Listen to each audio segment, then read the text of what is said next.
একটি গ্রামের একটি ছোট ছেলে ছিল, তার নাম ছিল মুন্না। মুন্না ছিল খুবই দুষ্টু ও চঞ্চল ছেলে। প্রতিদিন সে তার ছাগলগুলোকে নিয়ে মাঠে ঘাস খাওয়াতে যেত।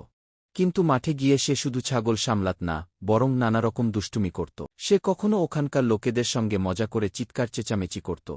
একদিন মুন্না মাঠে গিয়ে আবার চিৎকার করে বলল, বাঁচাও, বাঁচাও, বাঘ এসেছে। গ্রামের লোকেরা লাঠি। তারপর একদিন সত্যিই মাঠে এক বাঘ এল। মুন্না প্রাণপণে চিৎকার করতে লাগল, বাঁচাও, বাঁচাও, এবার সত্যিই বাঘ এসেছে। কিন্তু গ্রামের লোকেরা ভাবল, আবার মিথ্যা বলছে। কেউ গেল না। বাঘ তার ছাগলগুলো নিয়ে গেল, আর মুন্না প্রাণভয়ে কাঁদতে লাগল।